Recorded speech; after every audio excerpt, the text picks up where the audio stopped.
नमस्कार, आप देख रहे हैं पल्स 24 न्यूज और मैं हूं आपके साथ सपना पांडे। चलिए रुक करते हैं इस वक्त की खास खबर की ओर। अलीगढ़ की खैर विधानसभा में सपा ने जनसभा का आयोजन किया, जिसमें समाजवादी पार्टी के सुप्रीम अखिलेश यादव शामिल हुए और जनता से प्रत्याशी चारू केन के लिए जन समर्थन मांगा। इस दौरान अखिलेश यादव ने बीजेपी पर हमला करते हुए कहा कि सरकार अपनी कोई भी उपलब्धि नहीं बता पा रही है। उन्होंने आरोप लगाया कि बीजेपी की सरकार ने किसानों और गरीबों के लिए कोई ठोस काम नहीं किया है और समाजवादियों के पीडीए के नारे को लेकर भी बीजेपी को भ्रमित किया जा रहा है।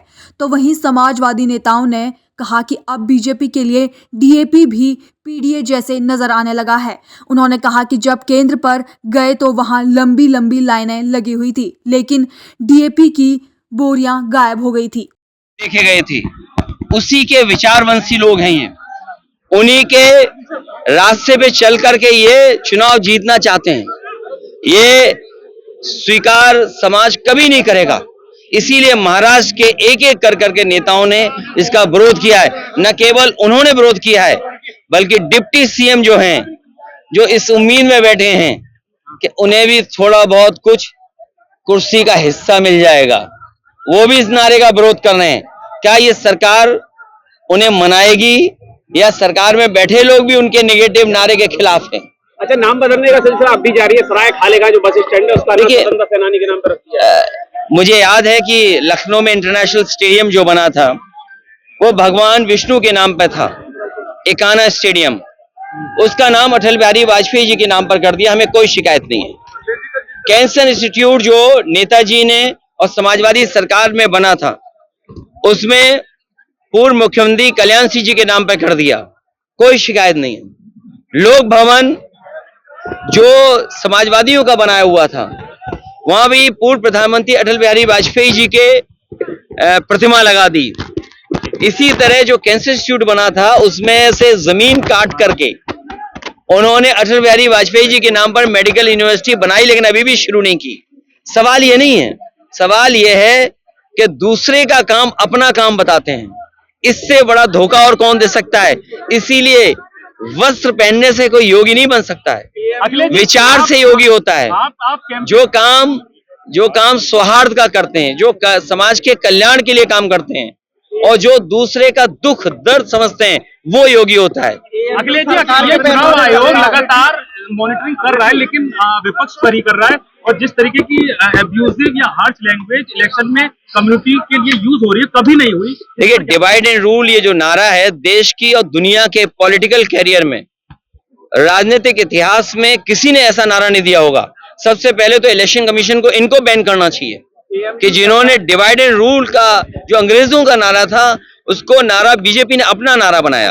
हर प्रचार में सिर्फ आपके ऊपर अटैक हो रहा है। पूरी भारतीय जनता पार्टी सिर्फ अखिलेश यादव पर अटैक कर रही है, पर्सनल से लेके हर अटैक इस पर। देखिए, वो इसलिए कि घबराए हुए हैं, जनता उनके खिलाफ है। योगी जी कह रहे हैं एएमयू सरकार के पैसों से चलता है और ऐसा नहीं होना देंगे। देखिए, सरकार के पैसे से हम सब चलते हैं, कोई ऐसा नहीं जो सरकार के पैसे से नहीं चलता है। कम से कम उन्हें हाई कोर्ट, सुप्रीम कोर्ट के जो समय समय पे ऑब्जर्वेशन है, फैसले, उसको मुख्यमंत्री जी को जरूर पढ़ना चाहिए। क्योंकि हमारे मुख्यमंत्री जी हैं, उन्हें पीडीए कम दिखाई दे रहा है, डीएपी में भी पीडीए दिखाई दे रहा है। उन्हें लगता है पीडीए डीएपी ये वही पीडीए है, वो पीडीए है जो समाजवादियों का है। तो ऐसे मुख्यमंत्री जी के बारे में मैं क्या कहूंगा? अब जैसे अगर एमयूए पे सवाल उठ रहा है, तो उनको एक्ट पढ़ना चाहिए एमयू का और बनारस हिंदू यूनिवर्सिटी का, जो एक्ट बने अंग्रेजों के जमाने में, किस मंशा से, किस नियत से बने थे।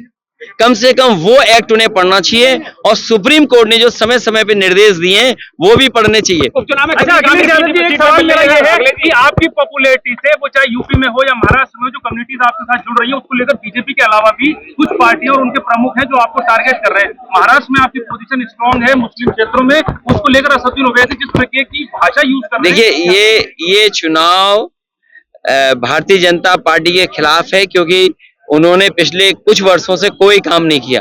किसान को धोखा दिया, नौजवान को धोखा दिया। कितनी सीटें जीत रहे हैं? प्रतिशत में कहें तो 100 में 100% समाजवादी और इंडिया गठबंधन जीत रहा है, और सीटों में कहें तो 9 में से 9 इंडिया गठबंधन और पीडीए जीतने जा रहा है। यहाँ आ गए क्या कहेंगे? उन्हें इंटरनल रिपोर्ट होगी कि डॉक्टर चारू यहाँ से जीत करके जा रही हैं। देखिए, कांग्रेस के साथी भी साथ हैं, नहीं, कांग्रेस के साथी भी हैं, और जो जहां मदद कर रहा होगा वो मदद करेगा समाजवादियों को। देखिए, ऐसे तो कहोगे कांग्रेस बड़े नेता नहीं आए, और नहीं आए, ये नहीं आए, वो नहीं आए, नकारात्मक बनो। पीडीए मीन्स पॉजिटिव, एन मतलब निगेटिव, एनडीए निगेटिव है, और न्यूज के साथ ही आप लोगों को तो हमारी मदद करनी चाहिए। गठबंधन में आपके साथ थे जयंत चौधरी, वो यहाँ आ रहे हैं, लेकिन कांग्रेस के कोई बड़े नेता यहाँ नहीं आ रहे। देखिए, जो कांग्रेस पार्टी ने हमारे पर चुनाव छोड़ा है, समाजवादियों पर, जो हमारा रणनीति का हिस्सा है और जो हमारी बैठक का हिस्सा यही बना कि ये पूरा चुनाव समाजवादी पार्टी देखेंगे, और कांग्रेस के जहां जहां संगठन के लोग हैं वो बूथ स्तर पर हमारी मदद करेंगे। अरे यही नहीं, एक पत्रकार साथी को नंगा कर दिया था इनकी सरकार में। ये कार्रवाई करनी चाहिए, और हमारे पत्रकार भाइयों को भी सुरक्षा और सम्मान मिलना चाहिए। अरे अखिलेश जी, भारतीय जनता पार्टी वाले पूछ रहे हैं। ये भारतीय जनता पार्टी हारने जा रही है। तो ये थी इस वक्त की खास खबर। ऐसी तमाम खबरें देखने के लिए बने रहिए पल्स 24 न्यूज के साथ।